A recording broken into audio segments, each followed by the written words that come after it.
Hi friends, welcome back to my channel. My name is Wendy and this is my mobile home, Sweet Home. Well, I'm starting to get my energy back from being sick for a week. I am more than ready to get my life back to normal. I'm not a person that I rarely get sick and I don't ever want to go through that again. It was terrible. So I'm hoping it's just a one and done kind of thing. So anyway, I have a new project I'm wanting to do in my living room, and I thought maybe you might enjoy seeing it. I hope you do anyway. You may have seen there's several channels there's three channels I subscribe to that have done this technique. So I've hesitated to do it because I think that if you were to get tired of it and you wanted it gone, I think it would be a terrible mess to try to clean up. In fact, I can pretty much guarantee it would be a terrible mess to clean up should you decide you didn't want it anymore. But what the heck, right? We're just going to see what we can see, and I think it's going to look pretty good on the wall I have intended for it. So we'll see how it goes. But I thought I'd bring you along for the process. So what it is you tape off your wall in the brick pattern, straight across. You use your masking tape, do a line straight across, and then the little lines to break up, what the brick pattern, so to speak. I'm sorry, I'm not explaining it very good. But anyway, you take joint compound and smear it all on there, and then after it dries for a certain amount of time, you don't want it to dry completely, and then you dab your paint color on there and peel the tape off and so on and so forth. There's a couple other steps. But anyway, thought we'd give it a whirl and see how it goes. It's not going to be a quick project, so I'm starting this in the early evening hours, so I obviously am not going to get much done today, but I thought I'd go ahead and get started with the taping off and see how that part goes. I'm going to show you what wall I'm talking about. I'm talking about this wall right here. Okay, I'm going to do up here, this part up here, and then this part down here. As you can see, maybe, it's kind of inset area there that they did. I don't know if it came like this or if, somebody that owned it before I did put that in. I don't know. But anyway, it's just that area right there, those upper and lower. So I thought that's not a very big area, so if I end up hating it, it's not that big of an area. It's not like it's a whole wall, so what the heck, right? We'll just see how it goes. Let's get started.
a little bit. We don't want it, you're not supposed to let it dry completely.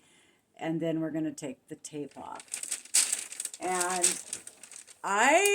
you probably noticed, I was getting a little nervous there at the end because I ran out. And this is just a quart. I thought it would be more than enough for this space, and wow, not so much. But now I've got to go. I'm not going to do the bottom part until I see if I like this. I'm going to wait and see if this turns out, and if it does, then I'll go back and get some more joint compound, maybe 2 of these, because I don't want the great big tub of it. I don't have a use for it, so I don't want to go buy this big huge tub of joint compound and just have it sit and go, turn to a stone and have so anyway, we'll just see how this goes. This is a definite experiment.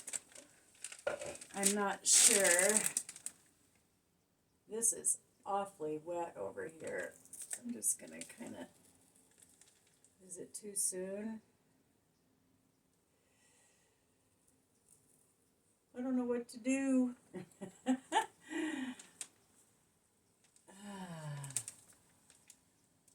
This is really wet over here.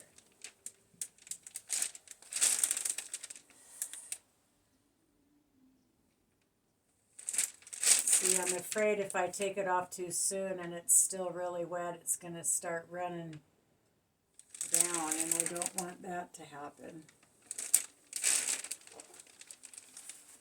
Oh, also, I was going to tell you, you might have noticed that I started out when I was painting, I was using a plastic grocery bag, because when I did my countertops, I don't know if you can tell, I'll just move you a little closer for a second here.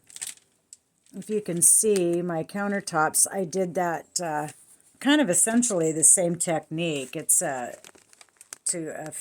fake granite look, and it turned out so good. I just absolutely love it, and I'm so happy I did that.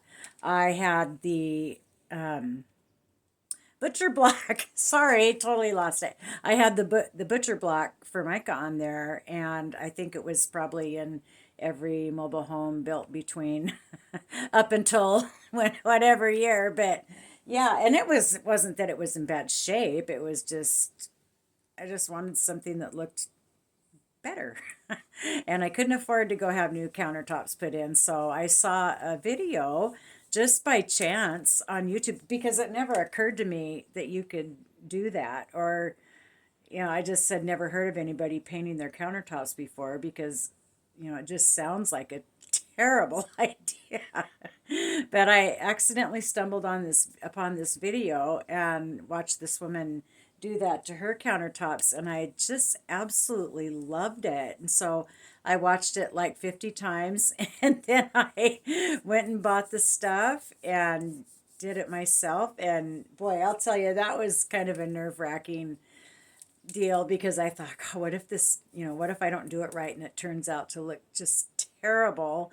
What am I going to do? And so there's a little tiny spot of the counter that's on the side of my stove, and it's only about this wide, and so long. So I thought, well, I'll paint that little area back there first and see how that turns out. And if I like it, then I'll continue on. And I did. I did it, and I liked it a lot. So I went ahead and did the rest of the kitchen. But when you do stuff like this, I mean, like this right now, it looks hideous. But and I definitely have more paint there than I do over here. But sometimes you just gotta kind of take a leap of faith sometimes, because the reality is you don't know how it's gonna turn out. You might watch someone else do it on a video and it turns out lovely, and you try it and it turns out to look like crap. So, you just got to take a chance. Usually what I've learned is that usually you can fix any mistakes. If you make a mistake on something, oh, that looks terrible, you can fix it, somehow. I'm usually pretty resourceful. I can usually think of something. But like with this stuff, if this doesn't turn out, I mean, I've just smeared on a whole quart of joint compound on my wall here. So if this doesn't turn out, it's, yeah, it's, I'm gonna pretty much be stuck with it because, and that's why I hesitated to even do this project, because I thought, if you do that, and yeah, it looks fantastic, but you know, a few years down the road, if you decide you don't like it anymore, can you imagine trying to take this stuff down? It would be the mother of all messes. So, yeah, oops. Yeah, this, it wouldn't be good. It wouldn't be a good situation. I'm gonna try to take some of this tape off. Oops, oops, oops.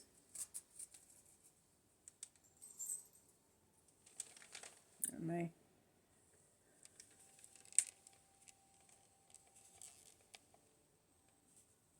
Okay, here goes nothing.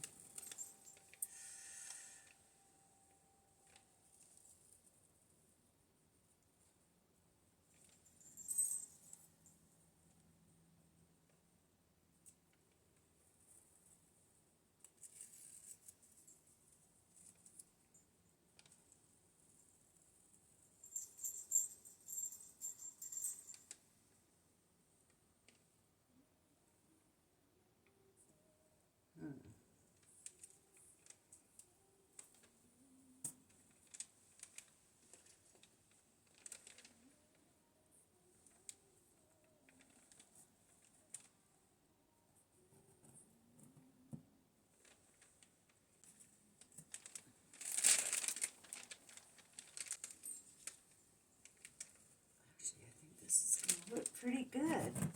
If I can just get this part done without total disaster. Okay.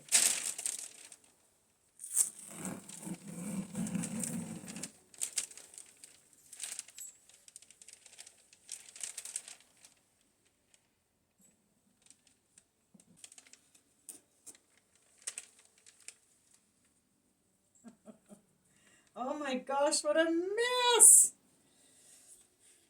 But I think I like it.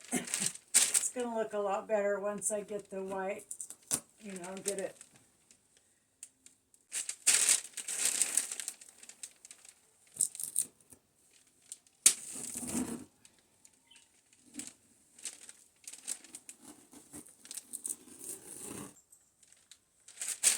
I think I like it. I think it looks pretty good. It'll look even better once I get the white paint. You kind of dry, once it's dry, you dry brush white paint to tone this down so it's not going to be such a, you know, dark brick color. But just looking at it right here like this, I wish I would have had skinnier tape to use, you know, in between. I feel like this is too wide, but you know, it's no big deal. If that's the worst thing that happened, then that's good, because let's face it, a project like this has a lot of ways it could go wrong. Yeah, so I'm pretty pleased with it. The only thing I put the joint compound joint compound on a lot thicker over here than I did over here, because the video I had watched, she had said, you know, generously slop it on there. Well, she didn't exactly say those words, but more or less. So I think well, actually, it's not too bad, I guess. There's a couple spots like this that's pretty thick. But, yeah, that's the only thing. Otherwise, I'm pretty pleased with it, even if it just, even if I just had it like this, I think it actually looks kind of good. So, I'm going to let this dry for a while and then put some paint on and I'll see what we end up with. Okay, it's time for the final step, which is paint. Going to, it's pretty much 99.9%. Okay, maybe not 99.9, but it's dry. It's dry enough that I can go ahead and dry brush the paint across it. So let's see how this part goes. This is going to tell the story on whether or not this is a success or a failure. I'm hoping for a success. Let's see what we got here.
Okay, well, I think that's it. I'm curious what you guys think. I'll give you a little better look here.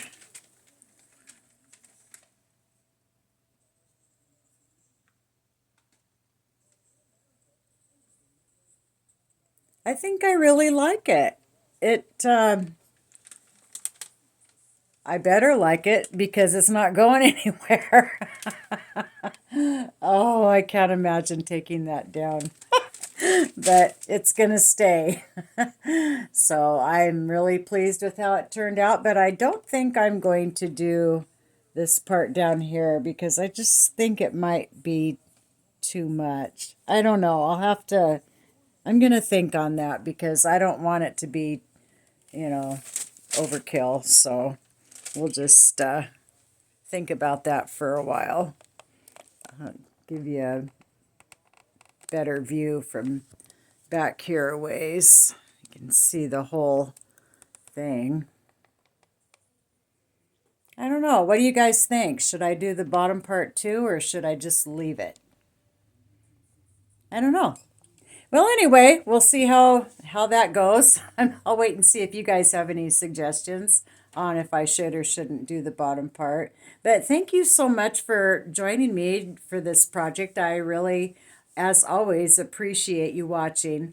And I thank you so much for stopping by my home sweet mobile home. I'll see you next time. Bye.